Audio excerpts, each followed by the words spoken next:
कि उसके मोबाइल की स्क्रीन पर एक नोटिफिकेशन आया। उसने तुरंत मैसेज खोलकर देखा, जल्दी से जल्दी हॉस्पिटल आ जाइए। ये मैसेज देखकर अर्जुन की सांस फूलने लगी। दिल्ली के ट्रैफिक को चीरती हुई टैक्सी तेजी से चली जा रही थी। फिर भी अर्जुन बार बार ड्राइवर से कहता, और तेज चलाना भाई, मुझे जल्दी से जल्दी हॉस्पिटल पहुंचना है। हॉस्पिटल पहुंचते ही अर्जुन तेजी से सीढ़ियां चढ़कर उस वार्ड के बाहर पहुंचा जहां अनिका का इलाज चल रहा था। वो वार्ड के भीतर गया लेकिन वहां अनिका नहीं थी। अर्जुन की धड़कनें तेज हो गई। तभी अर्जुन को एक नर्स आते दिखाई दी। उसने नर्स को रोक कर पूछा, सिस्टर यहाँ एक पेशेंट थी, अनिका वर्मा, उसे कहीं और शिफ्ट कर लिया गया क्या? नर्स ने कुछ सोचकर जवाब दिया, डॉक्टर माही यहाँ के इंचार्ज हैं, आप प्लीज उनसे पूछ लीजिए। इतना कहकर उसने डॉक्टर माही के केबिन की ओर इशारा किया और वहां से चली गई। अर्जुन डॉक्टर माही के केबिन की ओर जाने लगा, तभी किसी ने उसके कंधे पर हाथ रखा। अर्जुन ने पलटकर देखा, डॉक्टर माही उसके पीछे खड़ी थी। डॉक्टर माही के चेहरे पर परेशानी दिखाई दे रही थी। ये देखकर अर्जुन थोड़ा घबरा गया। डॉक्टर माही, अनिका कहाँ है? डॉक्टर माही बोली, परेशान मत हो अर्जुन, अभी अनिका को मैंने ऑब्जर्वेशन में रखा है अपने रिस्क पर। हॉस्पिटल मैनेजमेंट से नोटिस आ चुका है, कल सुबह तक अगर पैसों का इंतजाम नहीं हुआ तो। इतना कहकर उसने सिर झुका लिया। अर्जुन ने राहत भरी सांस लेकर कहा, thank you so much doctor Mahi, पैसों का इंतजाम हो गया है, मैं बस अभी आया। इतना कहकर वो रिसेप्शन की तरफ दौड़ गया और पैसा जमा करने के बाद एक बार फिर माही के पास आ गया। माही उसे लेकर अनिका के पास गई। तरह तरह के मेडिकल इक्विपमेंट से घिरी हुई अनिका को देखकर अर्जुन का दिल भर आया। उसने प्यार से आवाज दी, अनिका, देखो बच्ची कौन आया है। अनिका ने धीरे से अपनी आंखें खोल दी। दर्द उसके चेहरे पर साफ दिखाई दे रहा था। कमजोरी के कारण वो ठीक से बात भी नहीं कर पा रही थी। फिर भी उसका ध्यान अर्जुन की नीली शर्ट की ओर गया और वो मुस्कुरा दी। अर्जुन ने उसके सिर पर प्यार से हाथ फेरते हुए कहा, अब तो जल्दी ठीक हो जा बच्चा। अनिका ने फिर से आंखें बंद कर ली। डॉक्टर माही बोली, चलिए अर्जुन, बाहर चलकर बात करते हैं, अनिका को आराम की जरूरत है। माही के केबिन में अर्जुन उसके सामने बैठा हुआ था। उसने माही से कहा, डॉक्टर माही, आपका बहुत बहुत शुक्रिया। माही ने उसके हाथ पर हाथ रखते हुए कहा, आप बिल्कुल फिक्र मत कीजिए, हम जल्द ही सर्जरी की तैयारी कर रहे हैं, आपको इन्फॉर्म कर दिया जाएगा। अनिका ठीक हो जाएगी ना डॉक्टर? अर्जुन की आवाज में चिंता थी। माही ने मुस्कुरा कर कहा, बिल्कुल ठीक हो जाएगी, बस कुछ और दिन। अर्जुन ने एक बार फिर उसे शुक्रिया कहा और बाहर निकल गया। डॉक्टर माही उसे जाते हुए देखती रही। वो अपने दिल में अर्जुन को बहुत पसंद करती थी। वो सोच रही थी, इस स्वार्थ भरी दुनिया में कितने लोग ऐसे होते हैं जो अपने दोस्त के जाने के बाद उसके परिवार का ख्याल बिल्कुल अपने परिवार की तरह रखते होंगे। अर्जुन सच में बहुत अच्छा इंसान है। अगले दिन सुबह 10 बजे तक उसने अपना जरूरी काम निपटाया और जैसे तैसे तैयार होकर बाहर निकला। उसने देखा उसके घर के बाहर ऑफिस की गाड़ी खड़ी है।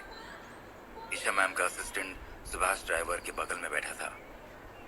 अर्जुन को देखते ही बोला, जल्दी कीजिए अर्जुन प्लीज, आप पहले ही कुछ घंटे लेट हैं। अर्जुन उसको वहां देखकर हैरान था। उसने कहा, तुम यहाँ? सुभाष बोला, जी मैम अपने एम्प्लॉयज की पूरी खबर रखती है, आप जल्दी चलिए। हमें सिर हिलाते हुए अर्जुन चुपचाप गाड़ी में बैठ गया।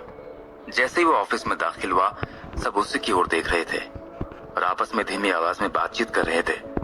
जब से उनको पता चला था कि ईशा मैम ने 10 लाख रुपए पर मंथ सैलरी पर अर्जुन को हायर किया है, वो सबकी बातचीत का मुद्दा बन गया था।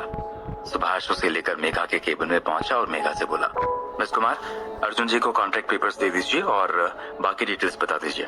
ओके सर, मेघा ने कहा और अर्जुन पर एक नजर डाली। अर्जुन को महसूस हुआ कि कल के मुकाबले मेघा आज कम सख्त नजर आ रही थी, लेकिन उसके चेहरे पर एक परेशानी का साया था। मेघा उसे कॉन्ट्रैक्ट की शर्तें और ऑफिस के रूल समझा रही थी। अर्जुन का ध्यान बार बार उसके चेहरे की ओर जा रहा था। वो सोच रहा था, क्या मुझे मेघा से पूछना चाहिए कि वो इतनी परेशान क्यों दिखाई दे रही है, लेकिन अर्जुन की हिम्मत नहीं हुई। कॉन्ट्रैक्ट साइन करने के बाद उसका बॉडी मेजरमेंट लिया गया और उसके नाम से एक गन इश्यू कराई गई। वहां से उसे ईशा मैम के केबिन में भेज दिया गया। मैं आई कम इन मैम? अर्जुन ने दरवाजे पर इजाजत मांगी। ईशा ने हल्का सा इशारा किया। अर्जुन भीतर चला गया। उसने देखा यशवर्धन पहले से ही वहां बैठा हुआ था। अर्जुन ने हल्का सा सिर हिलाकर उसे विश किया तो यश ने चेहरा दूसरी ओर घुमा लिया। अर्जुन को समझ में नहीं आया कि कल से यश उसके साथ ऐसा बर्ताव क्यों कर रहा है, जैसे अर्जुन ने उसकी ही नौकरी छीन ली हो। ईशा बोली, अच्छा यश, आप जा सकते हैं। और अर्जुन आप बैठिए। यश के जाते ही अर्जुन उसके चेयर पर तनकर बैठ गया। आर्मी से निकाले जाने के बाद भी उसकी बॉडी लैंग्वेज एक सोल्जर जैसी ही थी। ईशा ने इस बात पर भी ध्यान दिया था। उसने कहना शुरू किया, अर्जुन, मिस मेघा कुमार ने आपको सारी बातें समझा दी होंगी। अब आप घर जाकर अपना सामान ले आइए। आज से आप मेरे साथ मेरे बंगले में रहेंगे। अर्जुन को सुनकर थोड़ा शौक लगा, लेकिन मैम, उसने कुछ कहना चाहा फिर चुप हो गया।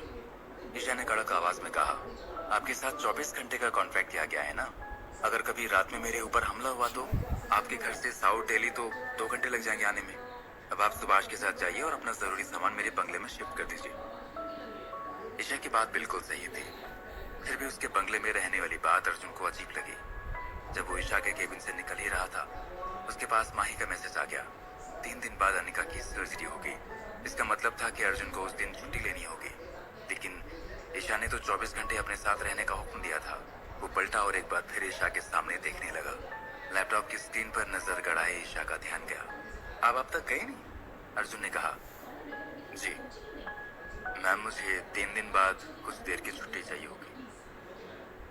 ईशा ने 2 पल के लिए कुछ सोचा और फिर बोली, okay, I manage, now you can leave. South Delhi के एक शानदार बंगले के सामने अर्जुन खड़ा था। उसके कंधे पर एक बैग था जिसमें उसके जरूरी डॉक्यूमेंट्स और लैपटॉप था, और दूसरे हाथ में एक ट्रॉली बैग जिसमें उसके 2-4 जोड़ी कपड़े थे। इतना ही उसका कुल सामान था। जब उसने बंगले के भीतर कदम रखा तो वहां की सजावट देखकर इम्प्रेस हो गया। इस सजावट में भी एक सादगी है, बिल्कुल ईशा मैम की तरह। अर्जुन ने सोचा और हल्की सी मुस्कुराहट उसके चेहरे पर आ गई। उसे पता भी नहीं चला कि कब उसने ईशा पर इतना ध्यान दिया कि ईशा की सादगी भी उसे नजर आ गई। खैर, अब वो उसकी बॉस थी और अर्जुन का पूरा समय अब ईशा का था। अनिका की सर्जरी वाले दिन वो पहले ऑफिस गया और अपनी गन वहां जमा करके और यूनिफॉर्म चेंज करके जैसे वो बाहर निकला, मेघा उसे भीतर आते हुए दिखाई दी। हेलो मिस कुमार, अर्जुन ने उसे विश किया। मेघा तीखी आवाज में बोली, प्लीज अर्जुन, तुम तो कम से कम। अर्जुन चौंक पड़ा। आज मेघा को ये क्या हो गया? कल तो वो उससे बिल्कुल फॉर्मल होकर बात कर रही थी, और आज? तभी मेघा की आंखों से एक आंसू टपका। अर्जुन ने प्यार से पूछा, क्या बात है मेघा, सब ठीक है ना? मेघा ने आंसू पोंछते हुए कहा, हाँ सब ठीक है। बाय द वे, तुम इस समय कहाँ जा रहे हो? अर्जुन ने कहा, मैं हॉस्पिटल जा रहा हूँ किसी से मिलने। ये सुनकर मेघा ने अगल बगल देखा और धीरे से कहा, क्या मैं तुम्हारे साथ चल सकती हूँ अर्जुन? अर्जुन मना नहीं कर सका और सिर हिला दिया। अर्जुन मेघा के ही कार में बैठकर ऑफिस से निकला था और एक खबर तुरंत ही ईशा तक पहुंच गई। जब वो दोनों हॉस्पिटल पहुंचे तो माही वहां अर्जुन का इंतजार ही कर रही थी। अर्जुन ने लिफ्ट से निकलते ही देखा माही लॉबी में टहल रही थी और कुछ बेचैन सी दिखाई दे रही थी। अर्जुन को देखते ही वो उसके पास चली आई। अच्छा वो आप आ गए, सर्जरी बस शुरू होने वाली है। अर्जुन ने मेघा को रास्ते में ही बता दिया था कि अनिकेत की बहन ही हॉस्पिटल में एडमिट है। मेघा अनिकेत को भी अच्छी तरह से जानती थी। वो भी काफी वक्त से उसके टच में नहीं था, लेकिन उसे ये बिल्कुल नहीं पता था कि अनिकेत अब इस दुनिया में नहीं है। जब वो हॉस्पिटल पहुंचे तो अर्जुन के अलावा किसी और को न देख मेघा हैरान रह गई। उसने पूछा, क्या अनिका के घर वाले यहाँ नहीं आए? अर्जुन ये सुनकर चुप रह गया, पर माही ने जवाब दिया, अर्जुन जी ही अनिका का परिवार है। ईश्वर सबको ऐसा बड़ा भाई दे। माही की बात सुनकर अर्जुन मुस्कुरा दिया। मेघा ने देखा कि माही बड़ी अजीब नजरों से अर्जुन की तरफ देख रही थी। ये देखकर अचानक उसके दिल में एक जलन की लहर उठने लगी। फिर तुरंत ही उसने खुद पर काबू किया और अर्जुन के पीछे चल पड़ी। सर्जरी से पहले अर्जुन अनिका से मिलने गया। उसने अर्जुन का हाथ पकड़ लिया। भैया मैं ठीक हो जाऊंगी ना? अनिका की आंखों में जीने की उम्मीद थी। अर्जुन ने उसका माथा चूम लिया और कहा, बिल्कुल ठीक हो जाएगी मेरी बच्ची। मेघा के लिए अर्जुन का ये रूप बिल्कुल नया था। उसके दिल में अर्जुन के लिए इज्जत बढ़ गई, लेकिन कुछ शिकायतें अब भी बाकी थी। वो दोनों कई घंटों तक ऑपरेशन थिएटर के बाहर बैठे रहे। दोनों ही एक दूसरे से बहुत कुछ कहना और पूछना चाहते थे, लेकिन ना तो यहाँ मौका था और ना ही माहौल। आखिरकार डॉक्टर माही ऑपरेशन थिएटर से बाहर आई और अर्जुन को बधाई देते हुए बोली, ऑपरेशन सक्सेसफुल रहा मिस्टर अर्जुन। अभी आप अनिका से नहीं मिल सकते, लेकिन अब वो बिल्कुल ठीक हो जाएगी। अर्जुन ने डॉक्टर माही, बाकी डॉक्टर्स और नर्सेज को शुक्रिया कहा और हॉस्पिटल से निकल आया। जैसे वो गाड़ी में बैठा उसे एहसास हुआ कोई पीछे है। ये बात वो पिछले 4 दिनों से नोटिस कर रहा था। उसने मेघा को भी ये बात बताई थी। शायद रॉबिन का कोई आदमी होगा, लेकिन ईशा मैम ने तो पुलिस की हेल्प नहीं ली, जबकि वो उस आदमी को अच्छी तरह जानती है। अजीब है ना। ड्राइविंग सीट पर बैठी मेघा ने एक नजर अर्जुन पर डाली और कहा, लंबी कहानी है अर्जुन, फिर कभी सुनाऊंगी। फिलहाल बहुत शाम हो चुकी है, तुमने लंच भी नहीं किया। अब चलो मेरे घर चलकर डिनर कर लो, फिर जाना। मेघा ने इतने हक से बात कह दी कि अर्जुन मना नहीं कर सका। फिर उसके पास की एक हुक सी उसके दिल में उठी और दिमाग पर छा गई। घर पहुंचकर मेघा ने कहा, ये है मेरा छोटा सा आशियाना, तुम आराम से बैठो, मैं अभी आई। 2 बेडरूम वाला ये फ्लैट मेघा ने बड़े खूबसूरत ढंग से सजा रखा था। अर्जुन ने देखा कि वहां मेघा के अलावा और कोई नहीं था, लेकिन आजकल वो उससे निजी सवाल पूछने से बच रहा था। कुछ देर बाद मेघा आई, उसके हाथ में 2 ग्लास और एक वाइन बॉटल थी। मेघा ने इतनी देर में कपड़े भी चेंज कर लिए थे। पिंक कलर का टॉप और सफेद शॉर्ट स्कर्ट में वो बहुत प्यारी लग रही थी। वो आकर ठीक अर्जुन के बगल में बैठ गई। क्या थे मेघा के इरादे? अचानक उसका बदला हुआ पर्दा किस ओर इशारा कर रहा था।